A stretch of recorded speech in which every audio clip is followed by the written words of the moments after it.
Live Maharashtra digital news, हक्कासाठी लढणाऱ्यांचा बुलंद आवाज।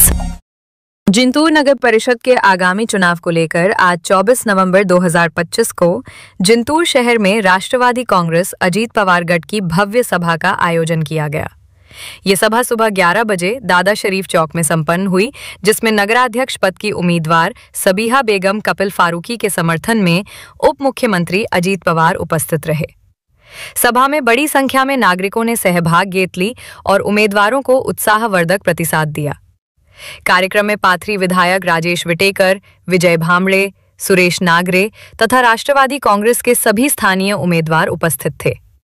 अपने भाषण में उप मुख्यमंत्री अजीत दादा पवार ने जिंतूर शहर के सर्वांगीण विकास का आश्वासन देते हुए कहा कि जिंतूर के विकास कार्यों के लिए मैं किसी भी प्रकार की आर्थिक मदद में कमी नहीं आने दूंगा।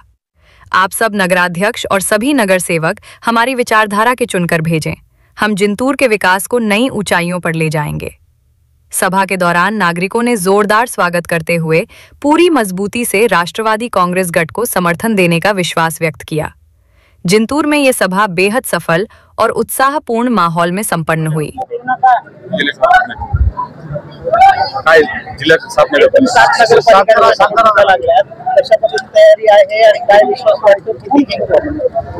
परभणी जिल्ह्यामध्ये एकूण 7 नगर परिषदेच्या निवडणुका चालू आहेत, ज्यामध्ये राष्ट्रवादी काँग्रेस पक्ष 5 ठिकाणी प्रबळ दावेदार घेऊन ही निवडणूक लढवत आहे।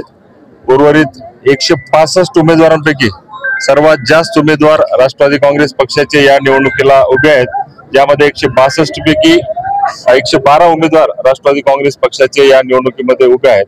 आम्हाला निश्चित स्वरूपामध्ये आशा आहे आणि कॉन्फिडन्स आहे, आत्मविश्वास आहे या पूर्ण नगर परिषद निवडणुकीमध्ये सुरुवातीपासूनच या जिल्ह्यातला वर्ग हा राष्ट्रवादी काँग्रेसच्या विचाराचा आहे, राष्ट्रवादीच्या पाठीशी आहे।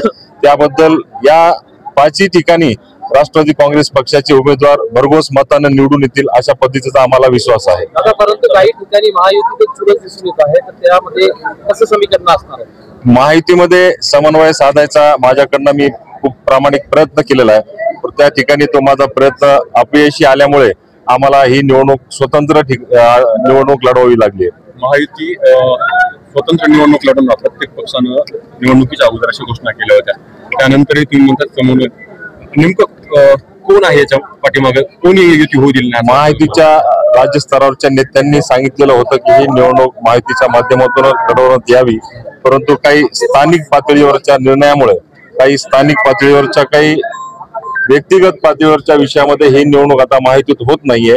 बऱ्याच ठिकाणी या ठिकाणी निवडणूक ही स्वतंत्र होत आहे। सोनपेठ, पाथरी, मानवत, जिंतूर, गंगाखेड या ठिकाणी राष्ट्रवादी काँग्रेस पक्ष स्वतंत्र निवडणूक लढवत आहे।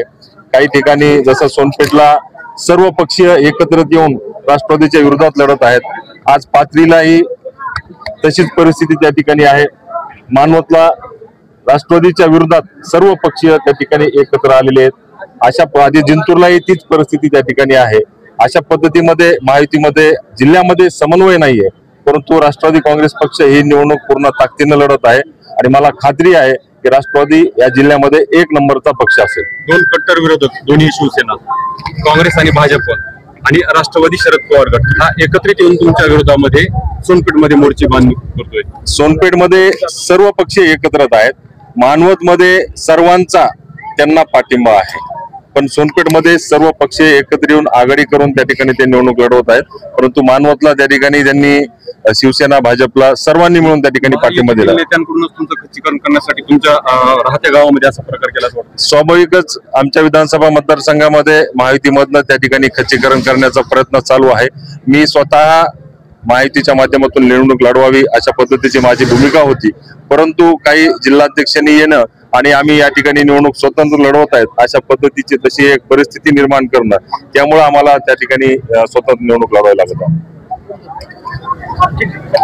बाबतीमध्ये उल्लेख केला की काही गोष्टी आचारसंहितेच्या मर्यादा उपमुख्यमंत्री म्हणून त्यांना असतात आणि काही शहराच्या लोकांच्या अपेक्षा असतात की मंत्री महोदयांनी लोकांना शब्द दिला पाहिजे, शहराचा विकास व्हावा म्हणून लोकांच्या अपेक्षा असतात। त्याच्यामध्ये दादांनी एवढंच सांगितलं की आचारसंहितेचा भंग होऊ नये म्हणून मी काही फार अशा घोषणा त्या ठिकाणी करणार नाही. अशा प्रकारचा उल्लेख दादांनी त्या ठिकाणी केलेला आहे. शेवटी लोकांच्या अपेक्षा असतात की शहराचा विकास व्हावा. त्यांनी सांगितलं की नगरपालिका दिल्यानंतर आम्ही कशा पद्धतीने काम करू, अशा प्रकारचा उल्लेख दादांनी त्या ठिकाणी केलेला आहे. नाही त्याचा प्रकरण नाही. शहरामध्ये खासगी संस्थांचे कर्मचारी हा, त्याच्या बाबतीमध्ये मी सांगतो, परंतु अधिकारी लक्ष देत नाहीत. मी ते दिलं पाहिजे असं म्हणलं. 2 दिवसापूर्वी जिंतूर शहरामध्ये प्रभाग क्रमांक 9 मध्ये जिंतूरच्या मार्केट कमिटीचे सगळे कर्मचारी प्रत्येक घरी जाऊन सर्वे करत होते की कोणत्या घरी किती मतदान आहे, त्याच्यातलं बाहेरगावी किती आहे, कुटुंबामध्ये किती लोक आहेत. अशा प्रकारचा सर्वे करताना मार्केट कमिटीच्या कर्मचाऱ्यांना या ठिकाणी लोकांनी विचारलं की तुम्ही का सर्वे करता. तर त्या लोकांनी त्याला विचारलं की तुम्ही कोण आहेत. त्यांनी सांगितलं की आम्ही एका खाजगी कंपनीतून आलो. पण एका कर्मचाऱ्याला तिथल्या स्थानिक माणसाला ओळखलं. त्याच्यानंतर त्याच्याकरता तो फॉर्म काढला आणि ते मार्केट कमिटीचे कर्मचारी त्या ठिकाणी निघलेत आणि त्या वार्डातील रहिवासींनी व त्या उमेदवारांनी त्या सगळ्या कर्मचाऱ्याला पोलीस स्टेशनला आणलं. पोलीस स्टेशनच्या पोलीसच्या हवाली केलं. आरोपाला तक्रार दिली की त्या कर्मचाऱ्यावरती गुन्हा दाखल करा. माझं म्हणणं एवढंच आहे की कर्मचाऱ्यांनी राजकारण निवडणुकीच्या काळात करून शेवटी लोकशाहीमध्ये त्यांना मताचा अधिकार तो त्यांनी बदवा ना. तर अशा पद्धतीनं आचारसंहितेमध्ये कर्मचाऱ्यांनी कुठल्या प्रकारचं काम करू नये. त्याच्यामध्ये जिल्हाधिकाऱ्याला सुद्धा त्या ठिकाणी आम्ही निवेदन दिलेलं आहे. त्याच्यामध्ये कारवाई होणार. नाव काय त्या कर्मचाऱ्याचं? नाव मला माहित नाही, पण मार्केट कमिटीचे कर्मचारी होते. एक मला वाटतं पवार नावाचा एक कर्मचारी होता. आणखी दुसरं नाव माझ्यासमोर काय आलेलं नाही. जिल्ह्यात एकूण 7 नगरपालिका